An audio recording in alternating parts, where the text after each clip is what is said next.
Yes बच्चों, meaning of products of electrolysis. तो products of electrolysis का मीनिंग बच्चों क्या होता है? प्रोडक्ट्स ऑफ इलेक्ट्रोलाइसिस का मतलब होता है, सबसे पहले इलेक्ट्रोलाइसिस का क्या मतलब होता है? इलेक्ट्रोलाइसिस का मतलब होता है जब आप इलेक्ट्रिसिटी दे के कुछ लाइसिस मतलब कुछ ब्रेक करा रहे हो, ठीक है। What is the meaning of electrolysis?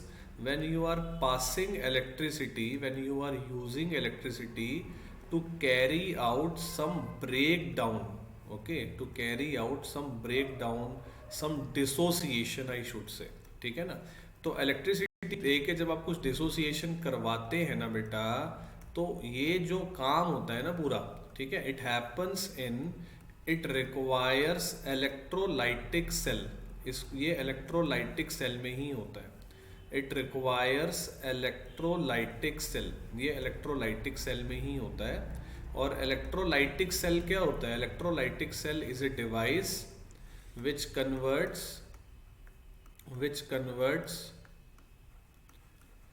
Electrical energy, मतलब which uses electricity, which converts electrical energy to chemical reaction, to chemical energy, ठीक है ना। तो एक ऐसी मशीन में ये काम होता है, एक ऐसे डिवाइस में ये काम होता है जो इलेक्ट्रिसिटी से केमिकल रिएक्शन करवाता है, ठीक है ना। अब बच्चों इसमें ना हमें बताना है क्या है, प्रोडक्ट्स ऑफ इलेक्ट्रोलाइसिस का क्या मतलब है? प्रोडक्ट्स ऑफ इलेक्ट्रोलाइसिस का मतलब है ये बताना कि एनोड पर क्या होगा और कैथोड पर क्या होगा। एनोड पर क्या होगा और कैथोड पर क्या होगा, ठीक है ना। जैसे इसमें ना एनोड पॉजिटिव होता है और इसमें कैथोड जो है बच्चों वो नेगेटिव होता है। एनोड पर क्या रिएक्शन होगा, कैथोड पर क्या रिएक्शन होगा, इसको जो बताते हैं तो उसे बोलते हैं बच्चों हम प्रोडक्ट्स ऑफ इलेक्ट्रोलाइसिस, ठीक है ना। तो बच्चों साथ साथ नोट्स बनाते जाना, ऐसे ही नोट्स बनाते जाना। तो एनोड पर क्या जाएगा, कैथोड पर क्या जाएगा, इसको समझाने, इसी को बताने को बच्चों हम क्या बोलते हैं? प्रोडक्ट्स ऑफ इलेक्ट्रोलाइसिस बोलते हैं, ठीक है ना। तो एक मिनट बच्चों नोट कर लो, नोट कर लिया यस सबने? सर। ठीक है ना। अब बच्चों मैं स्क्रीन शेयर चेंज करूंगा और आप देखेंगे कि एग्जैक्टली इसमें करना क्या है। बच्चों स्क्रीन चेंज हो गई क्या? Yes sir. ठीक है। अब हम देखेंगे बच्चों के ना, देखो अब ऐसे मैंने ये तो बता दिया आपको, अब ये तो मैं लिखवा चुका आपको।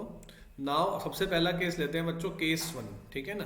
केस वन में बच्चों हमें ये बताना होता है, ये हम केस लेके चल रहे हैं कि अगर आपके पास कोई मोल्टन सोल्यूशन है। देखो बच्चों इलेक्ट्रोलाइसिस जो होता है ना वो एक्वस या फिर मोल्टन सोल्यूशन का ही होता है। किसका होता है बच्चों? मोल्टन या एक्वा सोल्यूशन का ही इलेक्ट्रोलाइसिस होता है। सपोज आपको मोल्टन सोल्यूशन का इलेक्ट्रोलाइसिस करवाना है तो आपको बच्चों क्या करना है, जो सॉल्ट होता है ना बच्चों, सॉल्ट में दो चीजें होती हैं। एक सॉल्ट का सोल्यूशन का ही इलेक्ट्रोलाइसिस होता है, इलेक्ट्रोलाइट भी कह सकते हो सॉल्ट को। सॉल्ट में दो चीजें कौन कौन सी होती हैं बच्चों? एक कटायन होता है और एक अनायन होता है। एक कटायन होता है और एक अनायन होता है। तो कटायन जो होता है बच्चों, जब सॉल्ट को तोड़ते हैं तो क्या बनता है? कटायन और अनायन बनता है, ऐसे ही कॉपी कर लेना। और कटायन जो होता है वो एक इलेक्ट्रॉन लेके कैथोड बन जाता है और अनायन जो होता है वो एक इलेक्ट्रॉन छोड़ के एनोड, एक या दो, मतलब ये जैसे यहाँ पे मैं एन लिख देता हूँ। एन का मतलब हो जाएगा बच्चों कितने भी इलेक्ट्रॉन छोड़ के या कितने भी इलेक्ट्रॉन लेके, एक दो या तीन, जो है वो कटायन कहाँ जाता है बच्चों? कैथोड पे जाता है। अनायन कहाँ जाता है? एनोड पे जाता है। सब ध्यान रखो, कटायन कहाँ जाता है बच्चों? कैथोड पर जाता है। अनायन कहाँ जाता है? एनोड पर जाता है। अगर कौन सा केस हो बच्चों, कौन सा केस हो बताइए मेरे को? मोल्टन। मॉल्टन कौन सॉल्यूशन। सा केस हो? मोल्टन, ठीक है ना। नोट करते हुए यहां तक आ जाओ बच्चों जरा। तो आप देखोगे बच्चों जैसे ना कि एग्जाम्पल देते हैं आज इसका। तो एक एग्जाम्पल में आप देख रहे हो इसके अंदर predict the product of electrolysis के अंदर कि सपोज हमारे पास ना मोल्टन सोल्यूशन ऑफ NaCl है, ठीक है ना। NaCl जो है ना बच्चों वो ब्रेक होगा और क्या बनाएगा? Na प्लस और Cl माइनस बनाएगा। Na प्लस एक इलेक्ट्रॉन लेके Na बन जाएगा कैथोड पर, और क्लोरीन जो है ना वो जो है वो एक इलेक्ट्रॉन छोड़कर Cl2 आ जाएगा एनोड पर। ये कब होगा? जब कौन सा केस हो बच्चों? जब कौन सा केस हो? Molten. I am again repeating, कौन सा केस होना चाहिए बच्चों? मोल्टन होना चाहिए। मोल्टन में ये कटायन था, कटायन ने एक इलेक्ट्रॉन लिया और वो कैथोड पर आ गया। क्लोरीन क्लोराइड जो है वो अनायन है, उसने एक इलेक्ट्रॉन छोड़ा और वो एनोड पर आ गया। ऐसे ही बच्चों मेरे को सेकंड पार्ट का आंसर बताओ जरा, क्या आएगा, दिमाग लगाओ सेकंड पार्ट में। तो MgBr2 के केस में देखो बच्चों क्या होता है, MgBr2 के केस में क्लियरली जो मैग्नीशियम है बच्चों वो कटायन है, वो कटायन है और वो बजाएगा बच्चों कैथोड पर, और जो ब्रोमीन है वो जाएगा एनोड पर। क्या बच्चों सबको समझ में आता है कि कटायन इलेक्ट्रॉन गेन करके कैथोड बन जाता है और अनायन इलेक्ट्रॉन लूज करके एनोड बन जाता है। क्लियर है बच्चों सबको ये चीज? बताइए मेरे को। Yes sir. ठीक है, चलो बच्चों अब आगे का केस लेते हैं जिसमें हम करेंगे एक्वस सोल्यूशन ऑफ सॉल्ट। जो मेन टॉपिक है ना वो यही है, एक्वस सोल्यूशन ऑफ सॉल्ट। तो देखते हैं बच्चों के एक्वस सोल्यूशन ऑफ सॉल्ट में क्या होता है। ठीक है ना, एक्वस सोल्यूशन ऑफ सॉल्ट में क्या होता है वो देखते हैं। तो देखो बच्चों एक्वस सोल्यूशन के केस में क्या होता है, सपोज मैंने एक एक्वस सोल्यूशन लिया, जैसे कि आपके सामने है बच्चों CuBr2 का। बहुत इंटरेस्टिंग केस है, बहुत ज़्यादा समझने वाला है कि अगर हमने कोई एक्वस केस ले लिया जैसे कि मान लो CuBr2 का, तो उस केस में बच्चों क्या होगा। अब आपने एक्वस सोल्यूशन लिया है, एक्वस का मतलब आपने वाटर लिया है। वाटर लेने का मतलब बच्चों ये हो गया कि आपने जो है वो वाटर कैसे ब्रेक होता है, H+ और OH-। अब बच्चों क्या होगा, अपना एक कंपटीशन होगा। कॉपर Br2, CuBr2 में से कॉपर 2+ कहता है कि मैं कैथोड पर जाऊंगा, लेकिन क्योंकि ये एक्वा सोल्यूशन है और एक्वा सोल्यूशन में H+ और OH- होता है, वाटर में से H+ कटायन बन जाता है और बोलता है मैं कैथोड पर जाऊंगा। ऐसे ही बच्चों अनायनिक के केस में एनोड पर जाने के लिए भी एक कंपटीशन होता है। Br- कहता है कि मैं एनोड पर जाऊंगा और OH- कहता है कि मैं एनोड पर जाऊंगा। क्या आपको बात समझ में आती है कि अगर एक्वस सोल्यूशन होगा तो एक कंपटीशन होगा बच्चों कटायन और H+ के बीच में कैथोड पर जाने के लिए, और ब्रोमीन और OH- के बीच में एनोड पर जाने के लिए। और हम देखते हैं बच्चों जीतेगा कौन। ठीक है ना, तो बच्चों देखो जीतेगा कौन, उसके बाद देखो क्लियरली मैंने लिखा हुआ है कि there is a competition between cation of electrode and H+ from water to discharge at cathode, and the one having higher reduction potential would reach at cathode. जैसे कि देखो बच्चों ये एग्जांपल है, इस एग्जांपल में मैंने आपको बताया है कि Na+ अगर एक इलेक्ट्रॉन लेके Na बने, ठीक है, तो उसका जो पोटेंशियल है वो माइनस में 2.71 वोल्ट है, और वाटर अगर 2 इलेक्ट्रॉन लेके H2 बने तो उसका पोटेंशियल जो है वो माइनस में 0.83 है। तो इन दोनों में से क्योंकि हाइड्रोजन वाला, वाटर से हाइड्रोजन का बनने का जो पोटेंशियल है वो ज्यादा है बेटा, -0.83 ज्यादा है -2.71 से, इसलिए जो है वो हाइड्रोजन जो है वो कैथोड पर जाएगा। आपको बात समझ में आई बेटा? बात क्या है मैं दोबारा समझा देता हूं। जब एक्वस सोल्यूशन लेते हैं बेटा तो कटायन और कैथोड पर एक कटायन और हाइड्रोजन प्लस में, कटायन और हाइड्रोजन प्लस में कंपटीशन हो जाता है कैथोड पर जाने के लिए, अनायन और OH- में कंपटीशन हो जाता है एनोड पर जाने के लिए। ठीक है, अब बच्चों धीरे धीरे आप लोग नोट बनाना शुरू करो। ठीक है बच्चों, आगे के नोट्स बनाओ बच्चों। यहाँ पर लिखो कि कटायन कैथोड पर क्या होगा, पूरा ये नोट करो। ठीक है बच्चों, तो यहाँ पर आप देख रहे हो कि कटायन पर वो पहुंचेगा जिसका पोटेंशियल ज़्यादा हो, कटायन पर वो पहुंचेगा बेटे जिसका पोटेंशियल ज़्यादा हो। जैसे कि यहाँ पर एग्जांपल है सोडियम और वाटर में से हाइड्रोजन के बीच में, और आप देख रहे हो कि कैथोड कहाँ पर कौन पहुंच रहा है, कैथोड पर हाइड्रोजन पहुंच रहा है क्योंकि उसका पोटेंशियल जो है वो ज़्यादा है। ठीक है बच्चों, ऐसे ही बच्चों क्या होता है कि जैसे कि अब अनायन वाला केस लेते हैं, तो देखते हैं आ जाओ। तो यहाँ पर बच्चों आप देख रहे हो कि Br- भी था बेटा। अब देखो यहाँ पर जैसे देखो एनोड पर क्या होता है, एनोड पर बच्चों एक कंपटीशन होता है अनायन और OH- में से एनोड पर जाने के लिए। कैथोड पर क्या होता है, कंपटीशन होता है कटायन और H+ के बीच में। एनोड पर क्या होता है, कंपटीशन होता है अनायन और OH- के बीच में। क्या कहाँ पहुंचने के लिए बच्चों, एनोड पर पहुंचने के लिए। और कौन पहुंचेगा एनोड पर, कौन पहुंचेगा एनोड पर जिसका पोटेंशियल, जिसका रिडक्शन पोटेंशियल कम होता है। बच्चों आपको बता देता हूँ ऑक्सीडेशन पोटेंशियल हम यूज नहीं करते हैं।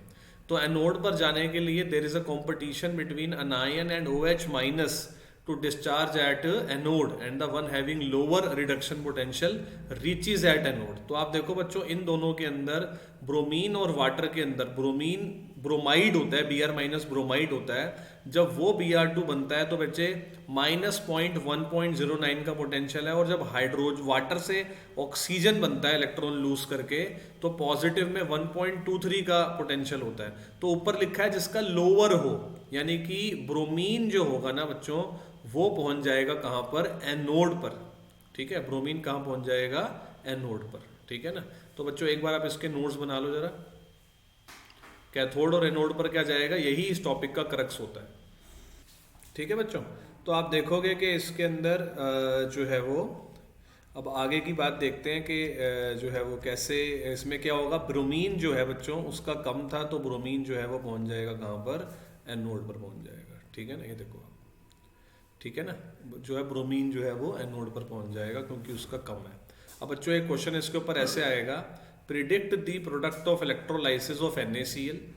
और ये सारे बच्चों आपको दिए हुए हैं कि NaCl में Na प्लस से Na बनेगा तो माइनस में माइनस में 2.71, H प्लस से H2 का 0, क्लोरीन ब्रो और वाटर सबका आपको दिया हुआ है।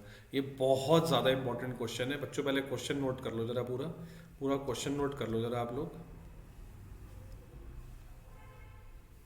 Yes sir. ठीक है, अब जरा इसका आंसर देखो, मोस्ट इंपॉर्टेंट क्वेश्चन है बच्चों। तो अब देखो इसमें क्या हो रहा है कि आप देख रहे हो कि कैथोड पर हाइड्रोजन और सोडियम के बीच में बच्चों एक वो है, कंपटीशन है। ठीक है ना, मैंने आपको 3-4 बार ये बात बता दी कि कैथोड पर कौन जाएगा, कैथोड पर कौन जाएगा।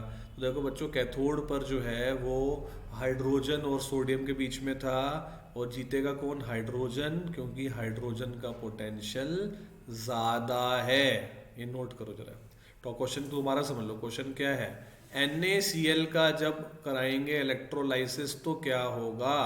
NaCl का जब इलेक्ट्रोलाइसिस करवाएंगे बेटे तो कैथोड पर हाइड्रोजन मिलेगा, कैथोड पर आपको क्या मिलेगा, हाइड्रोजन मिलेगा। ठीक है ना, यहां तक नोट करो बेटा।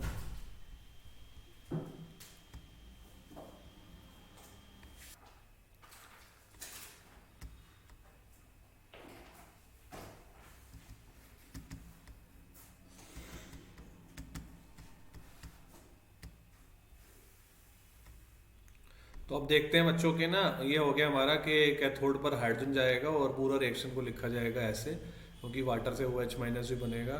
और बच्चों एनोड पर क्या होगा, एनोड पर कंपटीशन होगा क्लोरीन और ऑक्सीजन के बीच में एनोड पर पहुंचने के लिए। और ये बहुत बहुत इंटरेस्टिंग केस है बेटा। इसमें ये होता है कि आप देखो ध्यान से कि ऑक्सीजन का पोटेंशियल कम है, और ऊपर आपने लिखा था कि एनोड पर वो जाता है जिसका कम होता है। ठीक है, at anode the one having lower E0 value should get discharge but O2 cannot reach at anode due to over potential, hence chlorine reaches at anode। Most important बच्चों, एक्चुअली क्या है, वाटर से ऑक्सीजन जब बनता है ना तो वो बहुत स्लो प्रोसेस होता है, और इनके पोटेंशियल में डिफरेंस बहुत कम है। आप देखो क्लोरीन का 1.36 और हाइड्रोजन से वाटर से ऑक्सीजन का 1.23।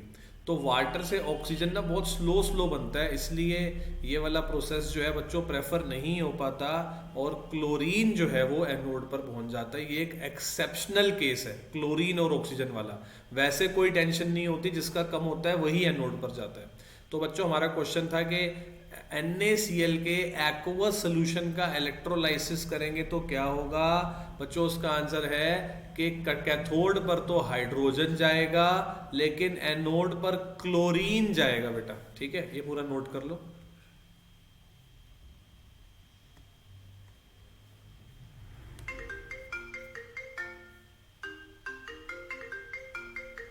तो आई होप बच्चों आप लोगों को समझ आ गया होगा पूरा टॉपिक, प्रोडक्ट्स ऑफ इलेक्ट्रोलाइसिस। ठीक है, तो इसको बच्चों हम और एक छोटा सा एक 5-10 मिनट का टाइम और देंगे, then we will do the next chapter. ठीक है बच्चों, see you in the next class, and सब बच्चे क्लासेस अटेंड करो अच्छे से। ठीक है, ओके बच्चों, take care all of you.